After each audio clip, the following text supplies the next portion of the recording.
April 21st, 2025. The time is exactly 4:30 p.m. This is an F-16 C Block 50. But it is not just any F-16. It is a Block 50 plus Predator that destroys Russian war machines every day for the Ukrainian Air Force.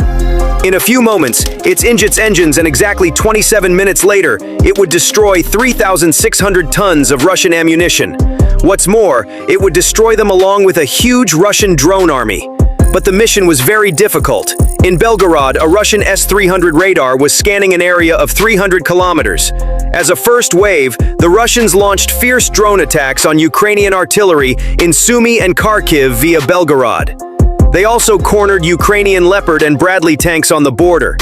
Ukrainian Gepards hunted Russian drones, while artillery provided support to military units inside Belgorod. However, this was not enough for defense.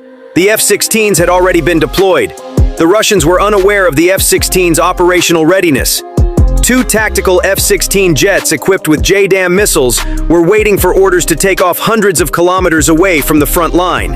Time was of the essence. The target was approximately 370 kilometers away from the Pridneprovsk Air Base. The F-16s had to reach their target in 27 minutes at the latest.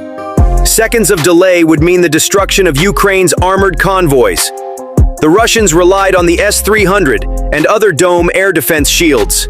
But what the Russians did not calculate was that the F-16s were also loaded with HARM missiles. AGM-88 HARM missiles can reach twice the speed of sound thanks to their dual-reaction Thiokol solid-fuel rocket engine. High-speed anti-radar missiles are designed to detect the location and type of enemy radar systems and carry out attacks. In other words, one of the F-16s would fire the first missile from a distance of approximately 150 kilometers. This would have disabled Russian air defense systems, including the S-300. The second missile would have been fired just before the F-16s released their payload, ensuring maximum accuracy. The Russians were preparing for a second wave of drone attacks to stop Ukrainian armored vehicles. Based on the preparation time between launches, Ukrainian intelligence calculated that copies of the Iranian-designed Shahed-136 drones would take off in a group between 5 p.m. and 6 p.m. The ground control stations for these drones were spread out between an old train station, converted into a munitions depot, and a concrete command building 3 kilometers north of it. This two-pronged risk scenario brought together the F-16 platform and JDAM-ER munitions for a single-purpose mission: disrupt the Russian military's command and supply hub in Belgorod before the drone swarm takes off. Ukrainian forces demanded that both facilities be silenced within the same minute before the drone swarm took off.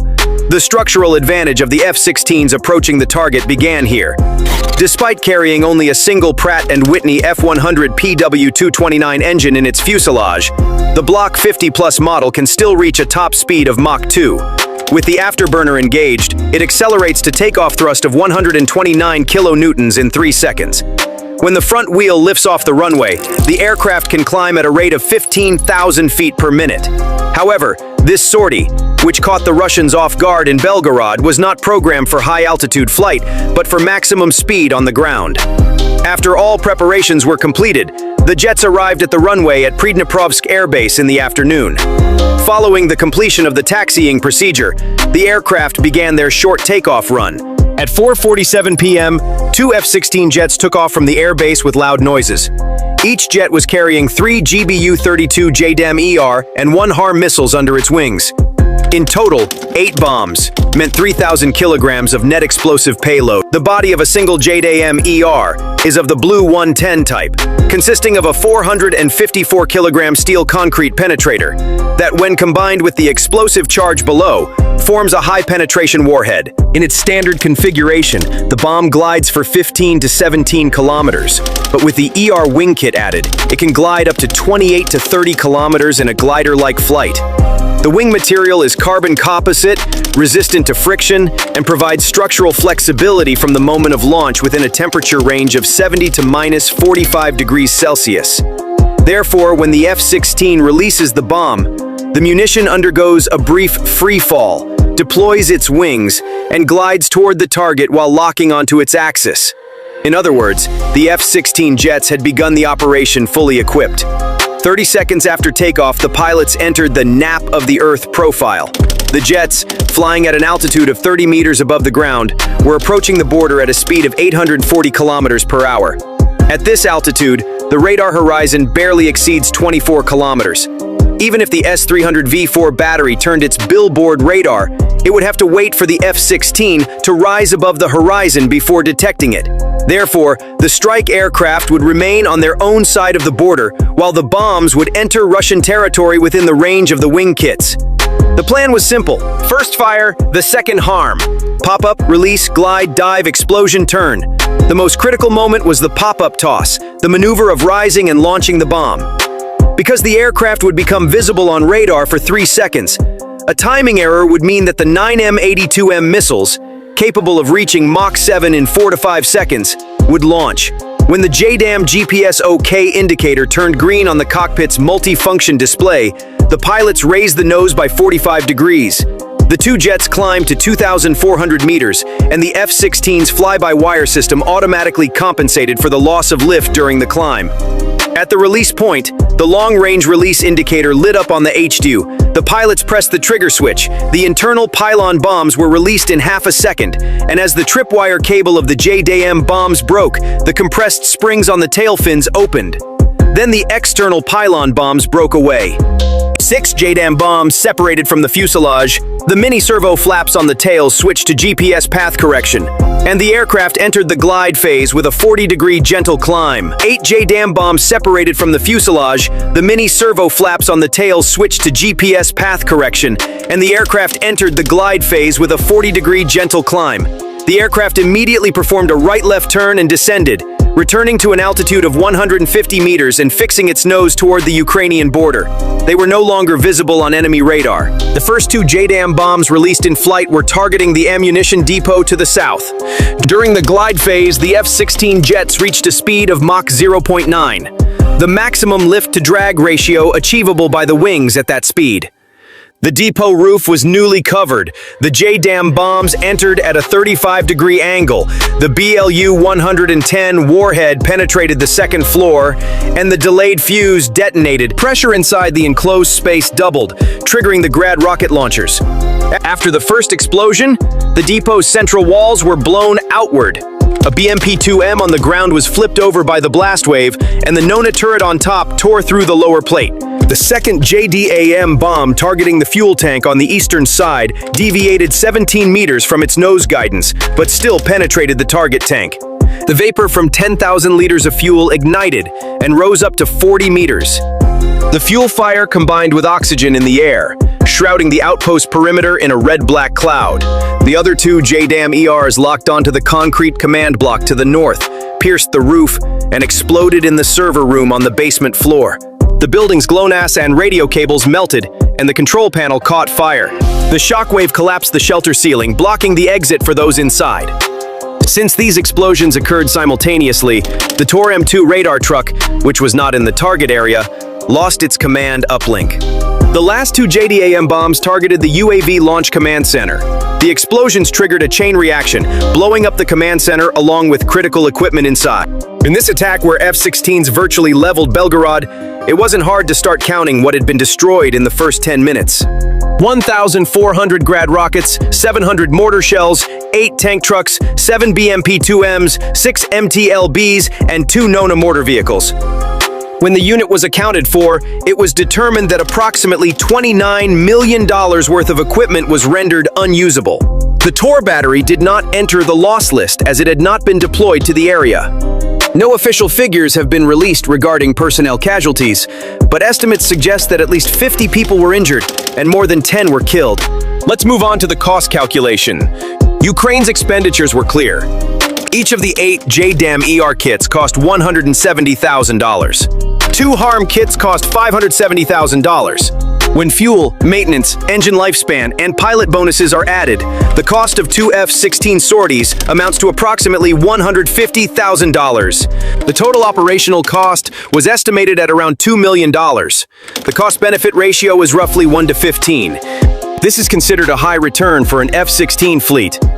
When the jets returned to Pridniprovsk, it would be accurate to say that the Ukrainian pilots had successfully completed their mission. The engine exhaust temperature needed to drop to approximately 450 degrees. It was standard procedure for the technical team to conduct a quick inspection of the wing panels, engine intakes, and power structure sensors on the fuselage after landing. No damage was found as a result of this process. It was estimated that there was still 900 kilograms of JP-8 fuel remaining in the fuel tanks. The aircraft were deemed ready for duty again after 3 hours of maintenance. The military planners in Belgorod were stunned. The drone swarm couldn't take off. The ground unit was destroyed. The command center collapsed, and the supply line was down for at least 2 days. This disruption would cause an immediate shortage of ammunition and fuel on the Kharkiv front, reducing Russian artillery firepower. For Ukraine, the real value was proving its ability to strike deep with air superiority without crossing the border. When the F-16 platform was combined with JDAM-ER, the resulting range forced the Russians to choose between reinforcing their defenses with concrete or moving their equipment further back. A fixed depot is no longer considered secure because a 450-kilogram bomb can glide in from 25 kilometers away and embed itself inside. The summary table is straightforward. 8 smart bombs, a half-hour flight, $29 million in damage. When the money spent, the blow delivered, and the moral shock created are compared side by side, the concept of small body, big impact in the F-16 era's battlefield equation becomes concrete. When the explosions in Belgorod cease, the Russian border corridor will likely remain quiet for 2 days. At the same time, the people of Kharkiv and Sumy will hear fewer sirens throughout the night, and Russian planners will open the map and mark the range circle of the JDAM-ER with a thicker pen before beginning preparations for a new attack. In other words, following the successful air operation conducted by the F-16 jet, Russian forces are no longer responding to the command code of the 112th Regiment. They may also be abandoning the perimeter, with most vehicles in a disabled state. The repercussions of all this will likely alter the course of the war in a fundamental way. In other words, in this war, borders are as thin as the carbon fiber tip of a JDAM wing kit's microservo. When a pilot's thumb touches the button, all the thick lines on the maps turn into smoke trails. Another note in the frontline report is that Russia will think twice before attacking Kharkiv and Sumy, at least until the end of summer. For the F-16 jet has created such a climate of fear in Belgorod that Russian artillery units and drone operators may hesitate to launch attacks on Ukrainian border towns. So the psychological emphasis is also important. If you ask Russian infantry on the front lines, the fear of silent air bombardment is a whole new dimension beyond traditional artillery fire. This shadow threat is a ghost that keeps the sentry awake. After the Belgorod explosion, the number of open radio connections at border outposts likely decreased until backup systems were established. When piston truck convoys move forward in radio silence, coordination errors increase. The lesson learned for Ukraine from the operation is this: even with the stay-in-your-own airspace tactic, the F-16 can paralyze the rear of the front lines. The Russians must now scan and hide a 50-kilometer buffer zone on their maps as high risk. Every concrete building in this area is effectively uninsured. And no matter how deep you bury it, the 454-kilogram BLU-110 bomb penetrated 1.2 meters, detonated with a 0.2-second delay, and collapsed the ceiling. To use thicker concrete, you will need river sand, cement, labor, and time. In war, time is the enemy. The final picture shows that the JDAM-ER threat has dealt a blow to Russian logistics' short-range rapid deployment reflexes. Thank you for watching.